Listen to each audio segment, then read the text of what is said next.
सोनी अख सोहने दी, किड्डी सोनी अख सोहने दी, वख नबियां विचों दख सोहने दी। किड्डी सोनी अख सोहने दी, वख नबियां विचों दख सोहने दी। ओए दिल विच चानन हो जाएगा, सीरत सामने रख सोने दी। हजरात मोहतरम,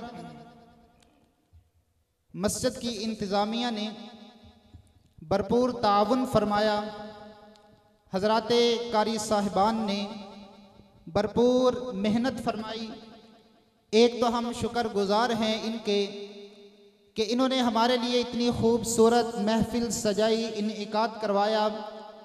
और आप समझेंगे इंशाअल्लाह, देखेंगे कि हजरात कारी साहिबान ने आपके लिए बाज़ौक़ मेहमान बुलाए हैं, आपके लिए बाज़ौक़ मेहमान बुलाए हैं। तो आप भी ज़ौक़ का मुज़ाहरा करें। इंशाअल्लाहुल अज़ीज़ इस महफिल की रौनक, रूहानियत, नूरानियत दुबाला हो जाएगी। मेरे साथ नारे तकबीर बुलंद करें। नारे तकबीर, नारे तकबीर। तमाम मेहमान हजरात इंशाअल्लाह पहुँच चुके हैं, अपने अपने वक़्त पर आपसे मुखातब होंगे। मायूस होने की बिल्कुल ज़रूरत नहीं, इंशाअल्लाह आपका वक़्त ज़ाया नहीं होएगा। आपका आना इंशाअल्लाह कीमती बनेगा, ये वक़्त ज़ाया नहीं होगा। मैं अर्ज़ करना चाहता हूँ कि हम नमाज के अंदर रोज़ाना पढ़ते हैं अल्हम्दुलिल्लाहि रब्बिल आलमीन अर्रहमानिर रहीम मालिकी यौमिद्दीन। इस मालिकी यौमिद्दीन आयत को लेकर मैं आप हजरात तक एक पैगाम और मैसेज पहुंचाना चाहता हूं। अगर वो मैसेज और पैगाम आप तक पहुंच जाता है तो इंशाअल्लाहुल अज़ीज़ आप नमाज के अंदर इस मैसेज की तरफ, इस पैगाम की तरफ तवज्जो और गौर फरमाएंगे। आपको मालिकी यौमिद्दीन पढ़ने के अंदर लज्जत और सुरूर आएगा। जितने भी हजरात उलमाए किराम तशरीफ़ फरमा हैं, इनकी दुआ मेरे साथ होनी चाहिए। इनसे मुल्तमिस हूँ, अवाम की तवज्जो होनी चाहिए। अल्लाह ने फरमाया मालिकी यौमिद्दीन। हम रोज़ाना नमाज में पढ़ते हैं कि अल्लाह उस फैसले वाले दिन का, उस क़यामत वाले दिन का, उस बदले वाले दिन का अल्लाह मालिक है। अल्लाह मालिक बनकर फैसला फरमाएगा। अब यहाँ पर अल्लाह ने काज़ी यौमिद्दीन नहीं कहा, काज़ी यौमिद्दीन नहीं कहा कि अल्लाह उस दिन का काज़ी है। काज़ी अरबी के अंदर जज को कहते हैं कि अल्लाह उस दिन का जज नहीं है, अल्लाह उस दिन का काज़ी नहीं है, अल्लाह उस दिन का मालिक है। आप सवाल करेंगे काजी और मालिक के अंदर क्या फ़र्क होता है, जज और मालिक के अंदर क्या फ़र्क होता है? तो मैं अर्ज़ करूं कि काजी कानून का पाबंद होता है, उसने फैसला करना है कानून के मुताबिक, कानून से बाहर नहीं जा सकता। और जो मालिक होता है वो किसी कानून का पाबंद नहीं होता, वो अपने शाही इख्तियार से फैसला कर सकता है, वो किसी कानून का पाबंद नहीं है। बात नहीं समझे, मिसाल से समझाता हूँ। अगर एक फैक्ट्री है, कपड़े की फैक्ट्री है, उसमें चोरी हो जाती है। फैक्ट्री का मालिक मुंशी से कहता है कि इस चोर को तलाश करो, कौन हमारा नुकसान कर रहा है। तो वो मुंशी 1 महीना मेहनत करता है। मेहनत करने के बाद वो चोर को तलाश करता है। अब चोर पकड़ में आ गया, चोरी शुदा माल बरामद हो गया, सबूत और गवाह भी मौजूद हैं, सारे कवायफ डॉक्यूमेंट पूरे हैं। अब वो मुंशी अदालत के अंदर फैसला ले जाता है। जज साहिब के सामने वो चोरी शुदा माल जो बरामद हुआ था वो भी रखा जाता है।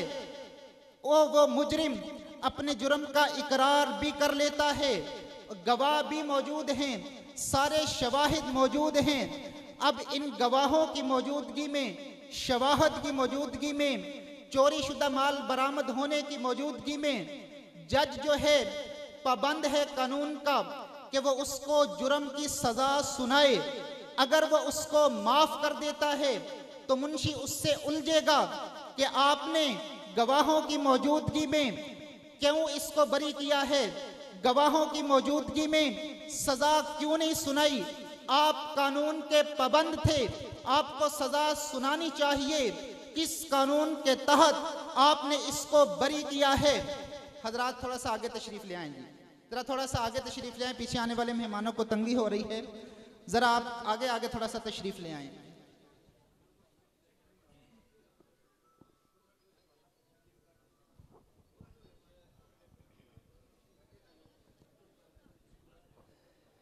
तवज्जो फरमाएं भाई, तवज्जो, जरा थोड़ा थोड़ा आगे हो जाएं, तवज्जो फरमाएं। इंशाअल्लाहुल अज़ीज़ हम अपनी महफिल, अपने सफ़र को आगे लेकर चलते हैं। जरा बैठ जाएं जी, बैठ जाएं, जरा आगे आगे होके बैठ जाएं जरा।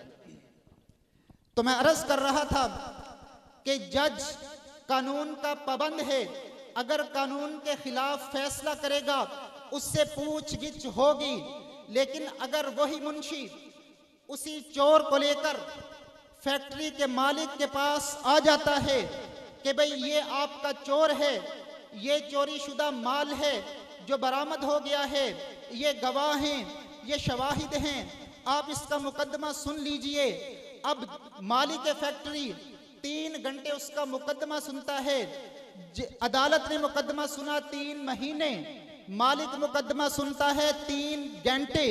3 घंटे मुकदमा सुनने के बाद उसको बरी कर देता है, माफ कर देता है। अब मुंशी अगर मालिक से उलझे, आपने माफ क्यों किया, मैंने इतनी मेहनत से चोर पकड़ा, आपने माफ क्यों किया, तो मालिक कहेगा तू फैक्ट्री दा प्यो लगना, मैं मालिक हूं, मैं माफ कर सकता हूं। तो मैंने कहा जज में मालिक में फर्क यह होता है, जज कानून का पाबंद है, उसके दायरे में जकड़ा हुआ है, मालिक किसी कानून का पाबंद नहीं है, जुर्म साबित होते हुए भी माफ कर सकता है। तो अल्लाह ने हमें इस आयत मुबारका में मैसेज दे दिया, कल कयामत का दिन होगा, मेरी अदालत में तुम सब ने आना है, लेकिन मुझे काजी समझकर ना आना।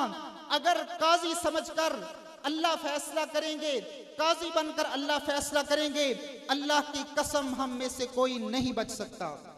हमें अपने अमाल पर इतना भी यकीन नहीं, जर्रा यकीन नहीं, अगर अल्लाह काजी बनकर फैसला करे हम नहीं बच सकते।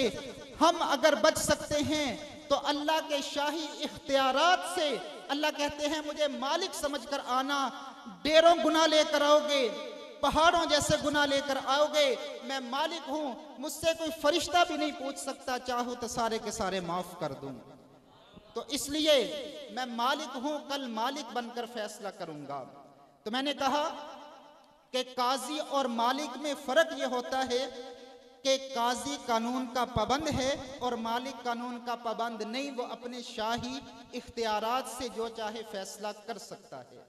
दूसरा फर्क मैं मुख्तसर करता हूं, दूसरा फर्क यह है कि एक आदमी कत्ल करता है, उसका मुकदमा सेशन कोर्ट या स्पेशल कोर्ट के अंदर जाता है, गवाहों की बिना पर जज साहिब उसके लिए सजाए मौत का फैसला सुना देते हैं, वकील अपना केस हार जाता है, उसके लिए सजाए मौत का फैसला हो चुका, अब वकील हार गया, उस मुजरिम के वरसा नहीं हारते, वो अपना केस हाई कोर्ट के अंदर लेकर जाते हैं, वहां पर वकील करते हैं, बड़ा वकील करते हैं, वो मुकदमा लड़ता है, लेकिन वो भी वकील मुकदमा जीतने में कामयाब नहीं होता, हाई कोर्ट भी उसको सजाए मौत का फैसला सुना देती है, फिर भी वरसा चैन से नहीं बैठते, उसका मुकदमा सुप्रीम कोर्ट के अंदर लेकर जाते हैं, सुप्रीम कोर्ट के अंदर बड़ा वकील करते हैं,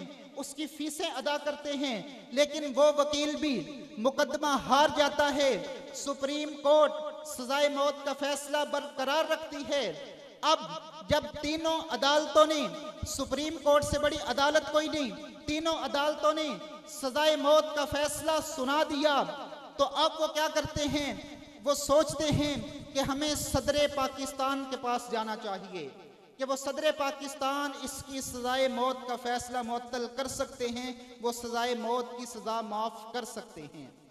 अब मैं आपसे सवाल करूं, क्या सदर पाकिस्तान के पास जाने के लिए उनको वकील की जरूरत होगी या सिफारशी की जरूरत होगी?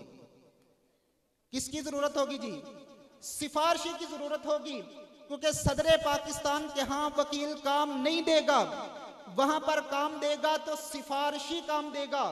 तो मैं कहना चाहता हूं कि जहां पर वकील के इख्तियारात खत्म हो जाते हैं, वकील की परवाज की बस हो जाती है, इंतहा हो जाती है, वहां पर सिफारशी काम देता है, वहां पर सिफारशी काम देता है। तो यही दूसरा फर्क है कि अगर काजी फैसला करे उसके लिए वकील चाहिए होता है, अगर मालिक के पास फैसला करवाना है उसके लिए सिफारशी चाहिए होता है। अब अल्लाह काजी नहीं है, अल्लाह मालिक हैं। अल्लाह की अदालत में वकील नहीं चलेगा, अल्लाह की अदालत में सिफारशी चलेगा। और दूसरी हदीस, और मैं हदीस मुबारक अर्ज करूं, अब अल्लाह की अदालत में सिफारशी कौन है?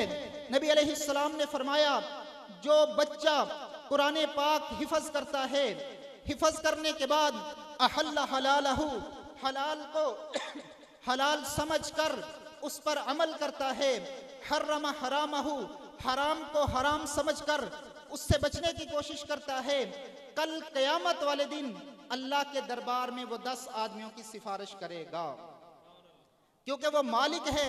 वहां पर वकील नहीं चलना, वहां पर सिफारशी चलना है। अब मेरा सवाल ये है कि अगर स्कूल में बच्चा दाखिल करवाएं तो वो उसको वकील बनाएंगे या सिफारशी बनाएंगे? वो स्कूल वाले कहेंगे हम इसको डॉक्टर बना देंगे, हम इसको वकील बना देंगे, हम इसको इंजीनियर बना देंगे। अगर आप मदरसे में, मस्जिद में बच्चा दाखिल करवाते हैं तो वो आपसे कहेंगे हम वकील नहीं बना सकते, लेकिन हम इसको सिफारशी बना देंगे। तो जहां पर वकील की बस, वहां पर सिफारशी की सिफारिश शुरू।